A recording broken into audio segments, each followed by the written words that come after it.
So first of all, thanks everyone. Thanks for joining this session. I'm incredibly honored to be speaking at NDC London today. I guess if someone told me that one day I will speak at NDC London, I would like, oh, you're kidding. It won't happen. So really pleased to be there today with you. I hope you're enjoying the conference. So when I initially thought about this presentation, I wanted to cover REST, gRPC, GraphQL, and SignalR, and I'll come back to this later, but I was thinking about, I will show the attendee how to bootstrap a .NET application with those technology, and it will be really cool. And then when I was preparing for NDC London, I watched the agenda, and I was like, okay, so we have Gerald. He will deliver a talk on SignalR on Wednesday. Okay, so maybe it will be a bit more technical. We will have Michael Stipe delivering a talk on GraphQL on Wednesday as well. So maybe it will be much more technical than what I can do. Irina will be delivering a gRPC talk right after this session in room 6. So if you want to know the deep technical part of gRPC, probably you want to attend Irina's session. And there have been also a workshop yesterday by Alexandre on REST API versioning. So I was like, okay, so maybe there is not much value for me to just bootstrap Hello World application in those different technology for the attendees. So what is the value I can bring to the audience? So I take a step back and I was like, okay, let's go back to the basic and discuss what benefits those technology can bring to the table and how we can choose one over the other rather than just going into the detail of one of them. So basically, I want to share with you my own experience, my own learnings on those technology, because I was a kind of build web API by default developer. Like when I started a new project, I was like, okay, let's create a new ASP.NET Web API, and I'm a backend API developer, so I was really happy with that. And a bit more than 1 year ago, I had to work on a project building an application, and this application needed to get near real-time update on the front end of update on the data in the backend. I was like, okay, I don't like the idea to poll the API every second just to know if there is an update on the data, just to display the update in the backend. So maybe there are better options than just REST API for solving this issue. So I've started to explore other options than just building web API, and I want to share this with you today. And so what are those options? So we have REST API, of course, and we'll come back to this later. We have gRPC, we have GraphQL API, and we have SignalR API.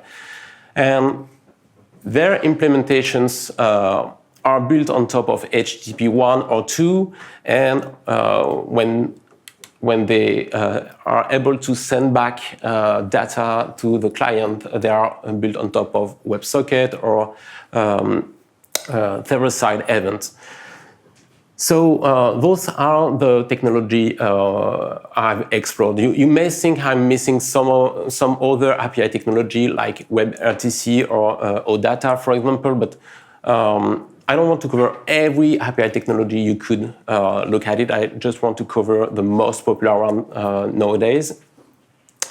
And my assumption is that it is not so easy for a new developer, because often we forget that there are thousands of new developers coming into our industry every year that go out from school and they are starting their career. So it is also important sometimes to go back to the basic and share this knowledge with these newcomers. And even like myself, I'm a 20-year-old .NET developer. I was a go-to web API by default, and it took me some time to, okay, let's look at something else and let's watch the options. So here, this is what I want to share with you. There are other options than just using the default ASP.NET Web API project template. They have some benefits, they have some caveats, and how you should choose one over the other.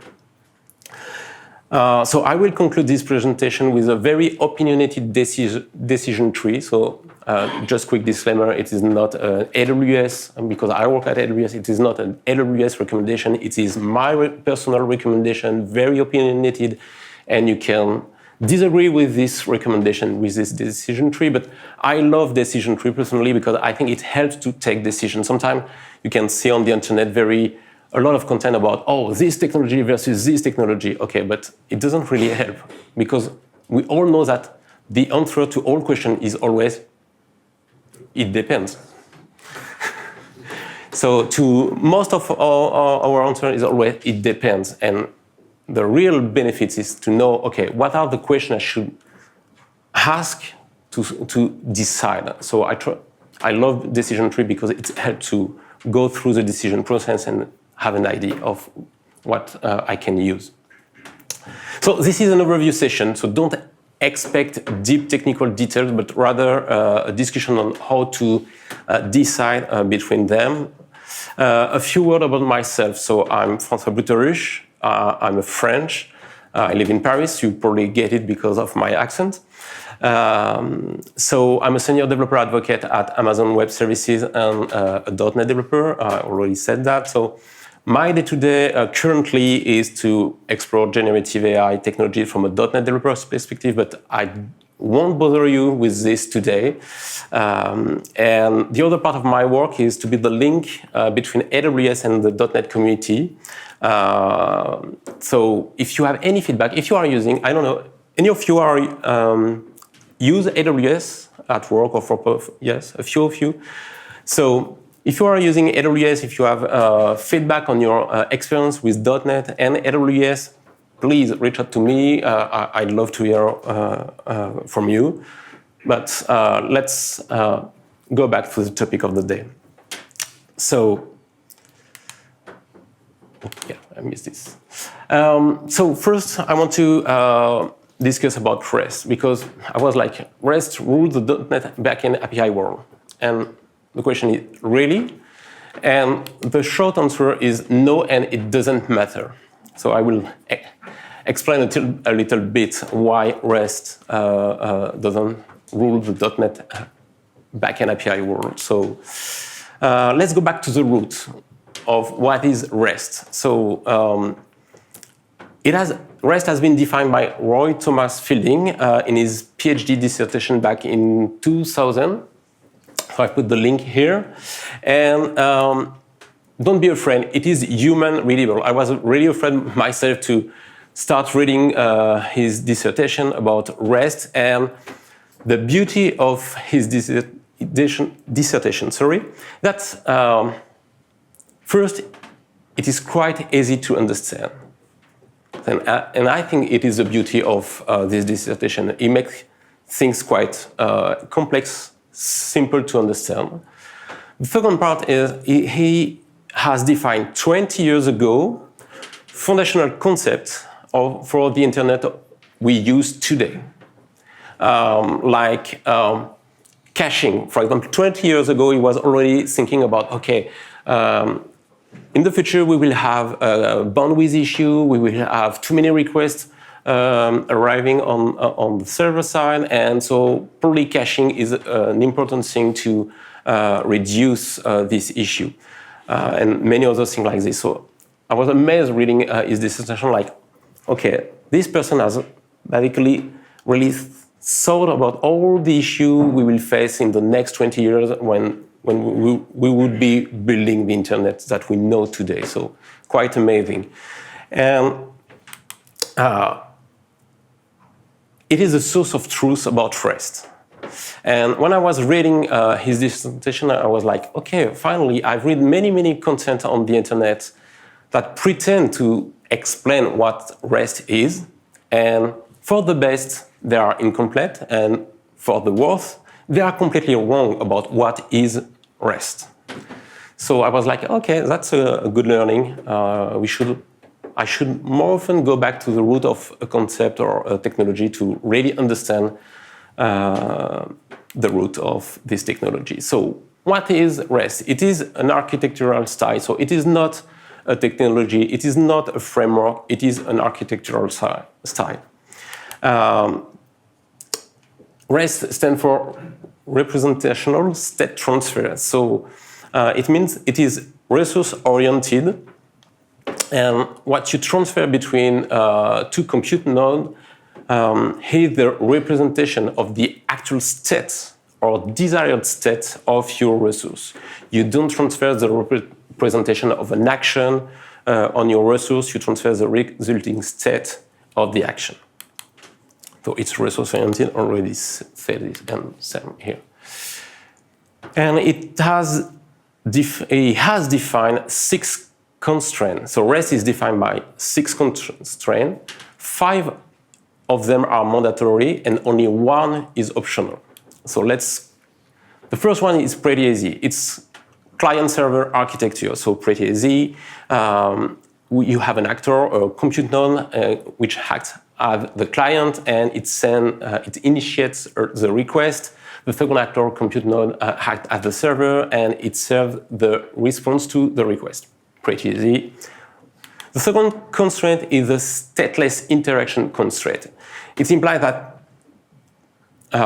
all the required information so that the server can process and serve the response must be part of the request. The server doesn't have to store any information on the state of the client to be able to process the request.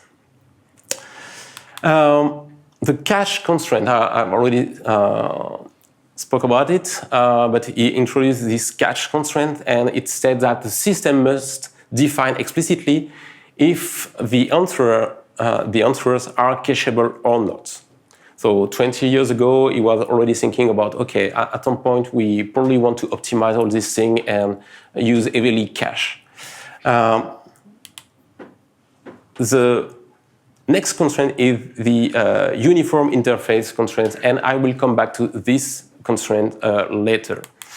The fifth constraint is the layered system constraint. So it means that if you have, let's say 3 compute nodes, A, B, C. A is the client of B, and B acts as the server of A. And B, at the same time, can be the client of the compute node C, and C is the server. And if the client A initiates a request, and the node B, to serve this request, need to make a request to the node C, A doesn't have to know about it. It should be completely transparent. So it is a layered system. A only needs to know about B. It doesn't need to know about C. It's very important. And the sixth constraint, which is the only one which is optional, is code on demand. So this constraint defines that the client could download some code from the server to execute this code locally. So at that time, they were already thinking about Java applet, and now we could apply this to a simple page application where you download your JavaScript code and you execute in the browser. But this one is optional. So let's go back to the uniform interface constraint, because this one is defined by several parts. So first, identification of resources. Each resources must have a unique identifier. You manipulate your resource only through their representation, not by action.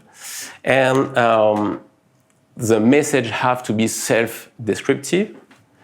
And probably the biggest problem is the hypermedia as an engine of application state, or HOS, or whatever you want to pronounce it.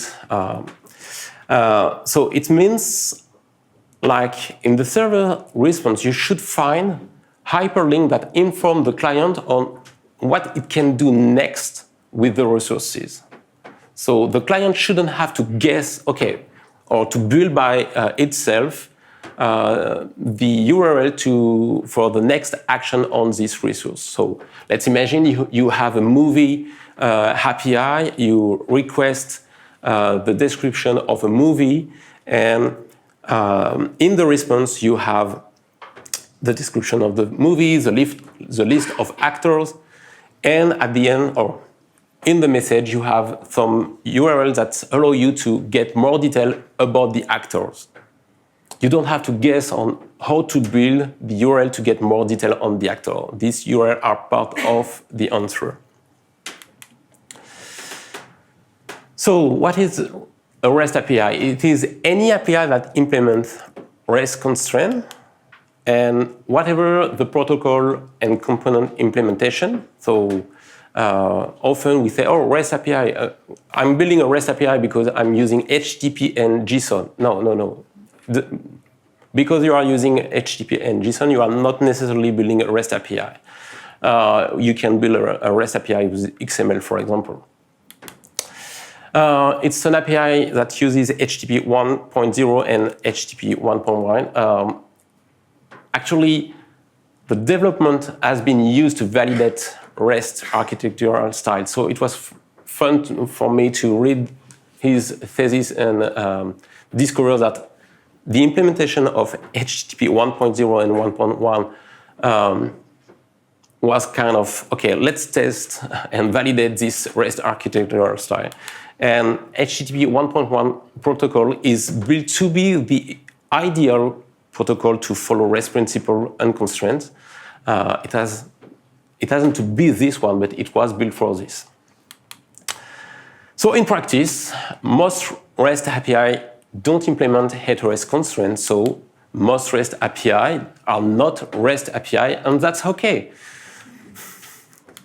So implementing head-to-REST can be worse, but it's not trivial. And in Java, in the Java space, they have the Spring head-to-REST, but we don't have such thing in .NET.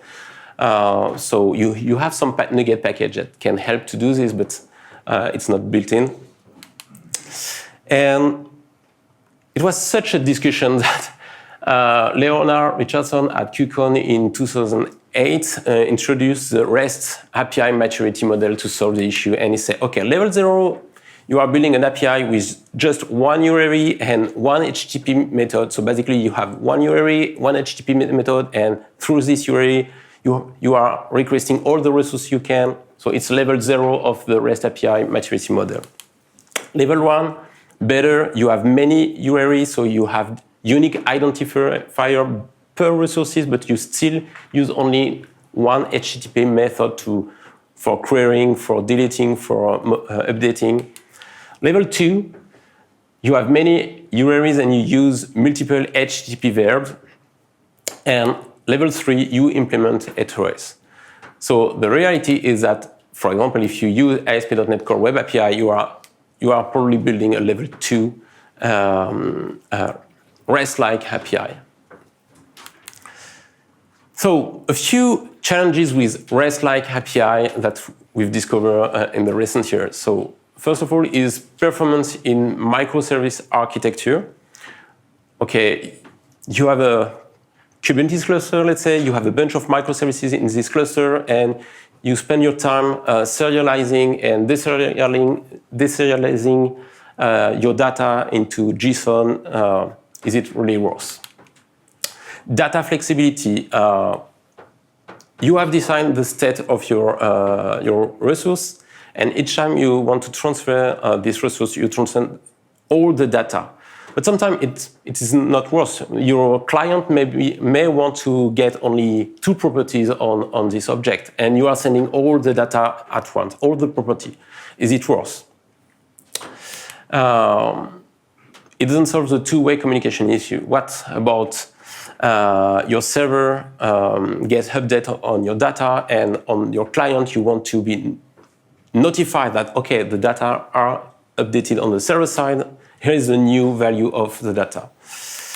And what about streaming request and response? You don't have a real solution with REST-like API.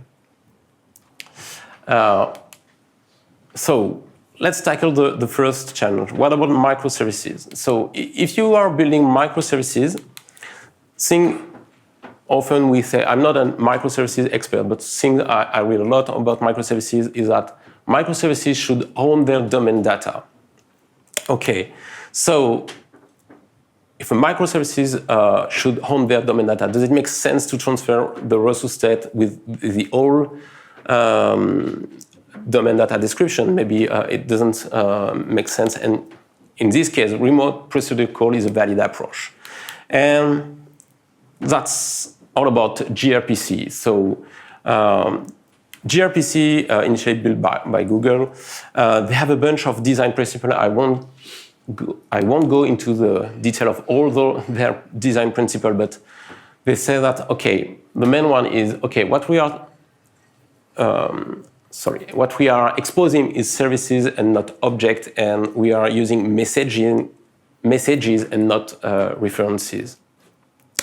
They also chase for coverage and simplicity. It means that the stack should be available on every popular development platform and easy for someone to build for their platform of choice. So they strive to be available for Java developer, for C# developer, for JavaScript developer, and whatever programming language you use. Free and open, interoperability and rich, so they have many design principles. You can find them on grpc.io. So in a nutshell, so quickly, if you are using gRPC, you can define you define your service in a proto file. I will show the detail after, but thanks to this proto file, you can generate a gRPC server, let's say in C++, for example, and from this service definition, you can also generate a gRPC stub for a Ruby client or an Android Java client, and they exchange proto request and proto response, and it's fully interoperable, whatever the stack you are using. That's the benefit of using gRPC. And what does it look like if we look at a quite simple one? Here, this is my proto file. This is how I define my service. Here, I'm defining the greeter service, and it has a procedure called say hello, and I'm saying that, okay, this procedure receives a hello request message and return a hello reply message. And here, I'm defining my message. The hello request has one property called name, and the hello reply message has only one property, also called message. And that's it. And from this, the framework gRPC tooling will generate the server code and the client code for, I would say, the Plumbly and the boilerplate code, and you will be able to focus on your business logic. So the benefit of using gRPC, 11 languages supported the last time I've checked. So maybe more nowadays, but if you're working in a large company and in your company you have multiple development stack, you've embraced the microservices architecture, and you've been told, okay, each different team can use the programming stack, the programming language they want. It allows you to ensure that everything you build is still interoperable. It leverages HTTP2 performance improvement because it's built on top of HTTP2. It also transfers binary data in a binary format to be efficient. It supports bidirectional streaming. It means that once a connection is established, the client can stream message to the server, but the server can also stream message to the client, or they can do both in parallel. The client can stream a message while the server is also streaming message to the client. So, for some use case, like in IoT, for example, it can be pretty cool. And you have extension API to plug authentication, tracing, load balancing, health checking, so you have a lot of benefits. So, That's for microservices. For what about when we have one API but multiple consumers, and those consumers need multiple representation, different representation? REST-like resources have a predefined representation, so you end up at optimizing for reducing the number of requests. You don't want to receive too many requests, so what you will end up is by having heavy messages to serve all your clients. It's basically, okay, I don't want to receive too many requests, so here is all the data, and up to you to do whatever you want with those data. So you are sending irrelevant data for most of your clients, and it has an impact on bandwidth. Because yes, nowadays we have more and more bandwidth on our mobile phone, but it's not the case everywhere on the planet. Sometimes we should think about, okay, maybe my application will be used in a country or even in France. There are some area in France or where you are, oh, I'm in the middle of nowhere. Where is the network? So we should all be careful about the boundaries for mobile application, for example. You may want to optimize for transferring only what clients need. In that case, you will end up with small messages with little information, but you will need multiple requests to get all the required data. And that's where GraphQL comes to the rescue. So GraphQL is a query language and a server-side runtime for executing queries. It is database or storage agnostic. The specification is agnostic from transport protocol. So in practice, most GraphQL implementation rely on HTTP and JSON, but the specification doesn't introduce a link to a transport protocol.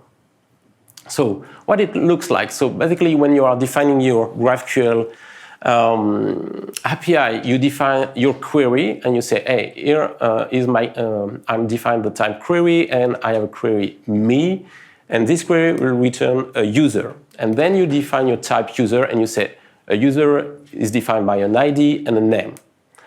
And you will also provide some function for the server side, and you say, okay, this is how I will retrieve the user. I will take the request, I will retrieve the auth property, and on this auth property, I will return the user. And you will also provide a username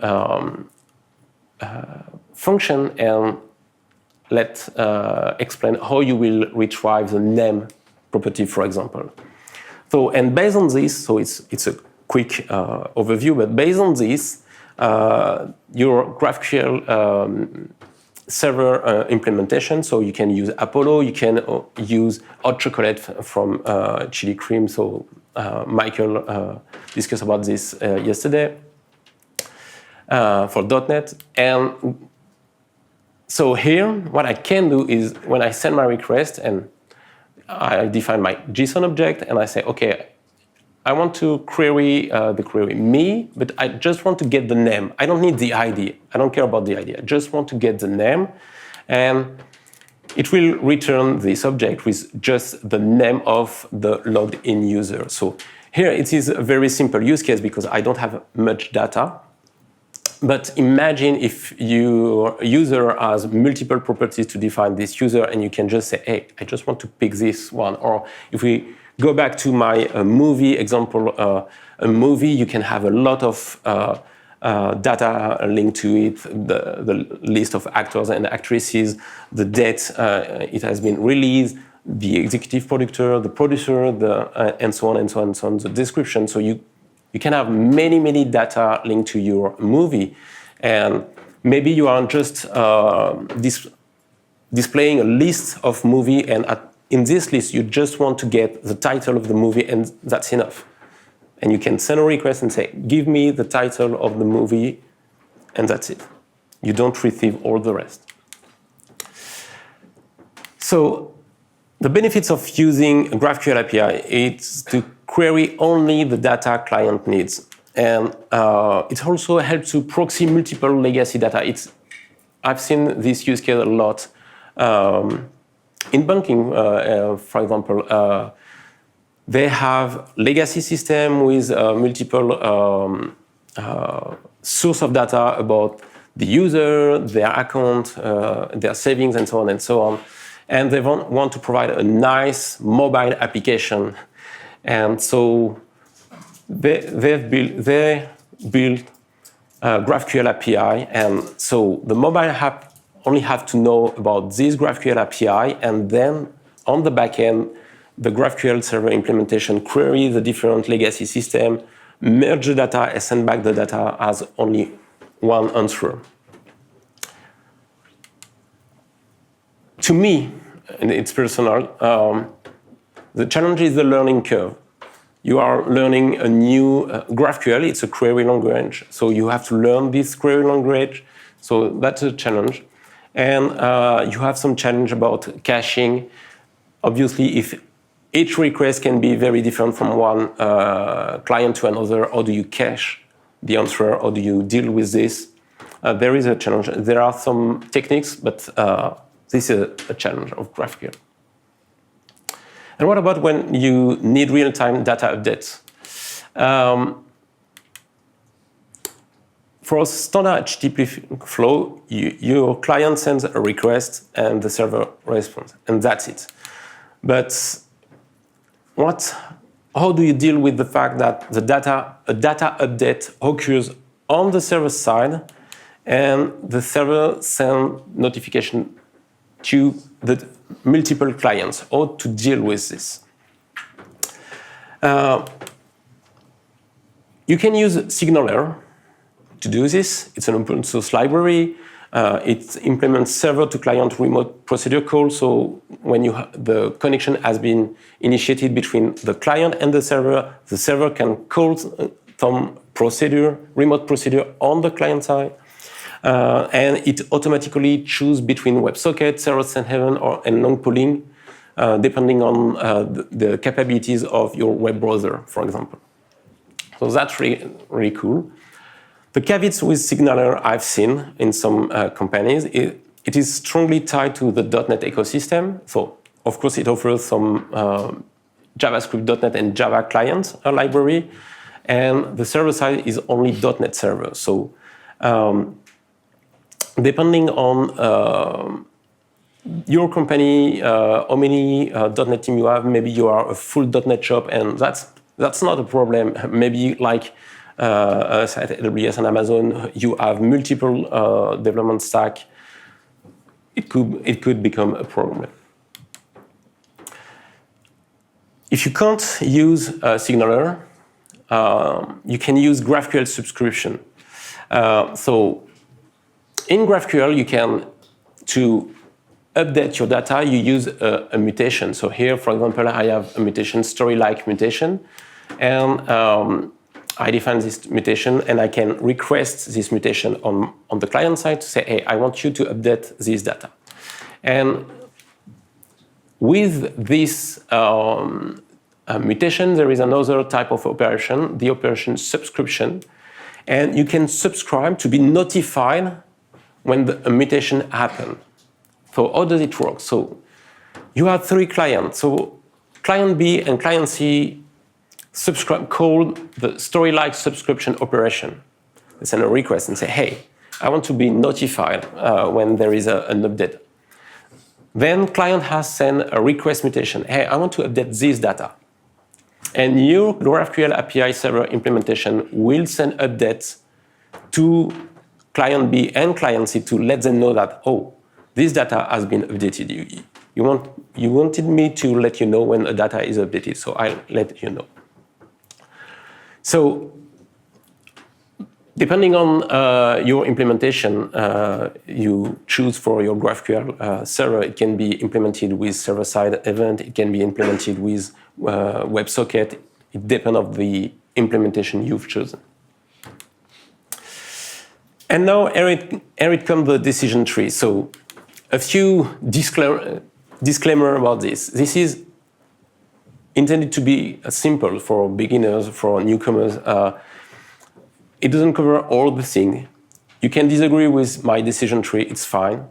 And you may have made some very different decision. And if you are aligned with your decision and you know why you've taken those decisions, that's fine. It's just here to bootstrap the decision process. So I would generally start with, are you building internal service-to-service API?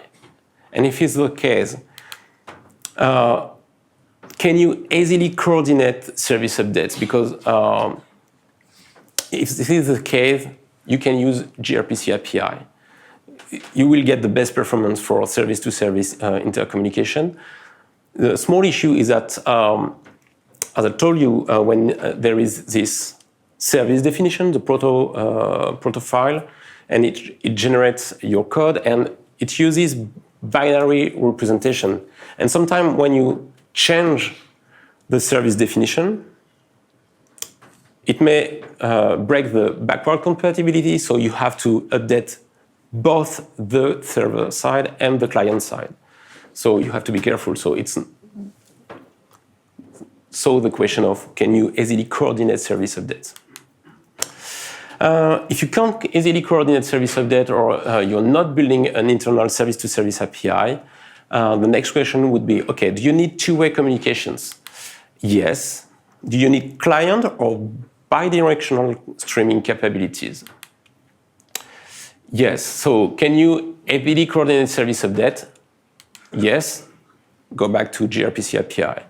If you can't easily coordinate service update and you need bidirectional streaming capabilities, or I would say reconsider. Maybe you have an issue. If you don't need bidirectional streaming capabilities or client streaming capabilities, GraphQL is probably a good option. If you don't need two-way communication, next question is, do you need to support multiple clients with different needs? Yes. So GraphQL is probably a match for this. And you probably will use GraphQL subscription and GraphQL API together. If you don't need to support multiple clients with different needs, or it's not a big deal, the next question is, do you need to optimize for bandwidth or not? If you have strong need to optimize for bandwidth, then you may want to go back to GraphQL API. And finally, if the answer is no, you will probably live well with a REST-like API like we've done for the past years. The first part of my decision tree is inter-service API part. The middle is real-time, near real-time API, and the rest is for web API. And in my opinion, most of the time we will end up being there. Okay? And that's fine. So this is my small disclaimer. You may have decided to do something else, and that's fine, as long as you know why you've decided to do differently. So the end of the presentation, so you can, small plug of AWS here, you can join the conversation on and discover the AWS community. Oh, sorry.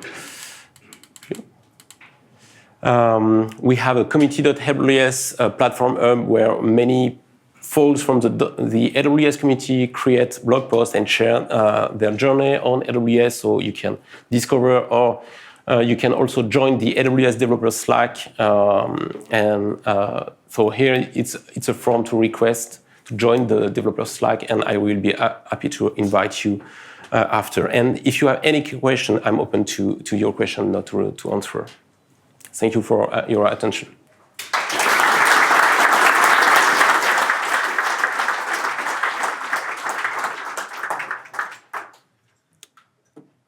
Any question? Yeah. Could you go back to the previous slide? The previous one? Yeah, the one where you had your decision tree. Yeah. So SignalR has disappeared. Yeah. So are we saying we wouldn't ever in your use SignalR SignalR? So that's my personal opinion. I would use Signal because I work in a company where there are many different development stacks. I would use personally SignalR only if I'm using a backend for front-end API. Okay, I'm purposely building a backend for front-end API for my mobile application or for my front-end. This backend for front-end API is not intending to serve other client, other service or whatever. I'm fine with that. For the rest, as I need to deal with all the other development stack in my company, I would probably prefer GraphQL. So if you were in a place where you were .NET, say you were at Microsoft. I'm fine. I'm totally fine with SignalR. In .NET, then you might use SignalR in that case. Yeah, definitely. Definitely, and SignalR is a very good technology. No doubt on this. Very simple to use. It's just, as I said, it's a personal and opinionated decision tree. So in my case, in my company, I would avoid this because of all the different development stack we have. But if you... So in summary, the reason is because SignalR is .NET more focused. Yeah. Let's be clear. If I discuss with my Java peers or my Rust peers, if I discuss SignalR with them, they don't know what it is. Great, thanks. Yeah. Other question? Yeah. You said you weren't going to talk about OData, but where does OData fit in this landscape?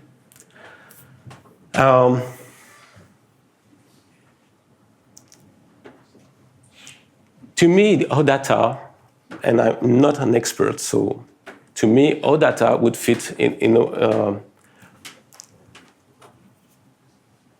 the part where you need to support multiple clients with different needs, because OData allow you to also query, like GraphQL, to query your data schema and to request for specific data. So it would be on that side. The usage I've seen from OData is, but that's my own experience, is mainly in analytics and BI use case. But I'm not an OData expert, so I don't want to say anything about other questions. Yeah? Yeah, so with GraphQL, the consumer is saying what it wants, but that means it has to have like an upfront knowledge of what's available. So for example, you call a REST API, say get customer. You get an object back, that's the contract, that's what it looks like, and you can see what's there. Yeah. But with GraphQL, you kind of need to know in advance. So is that not going to lead to, like, if you've got big cross teams or anything like that, like, basically documentation is going to become incredibly important. So yes. End up being horrible. So you need to have a good documentation.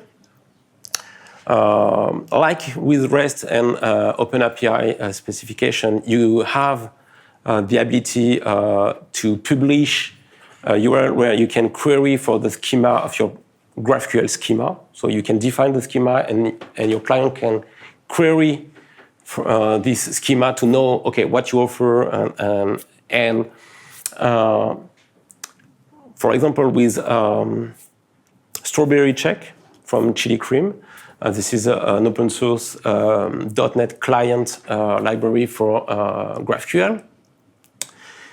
You can set up this, and it will and give the GraphQL schema, and it will automatically generate the client code for you. So you end up with strongly typed object, and you know basically, okay, this is what I can query on the server side. Other question?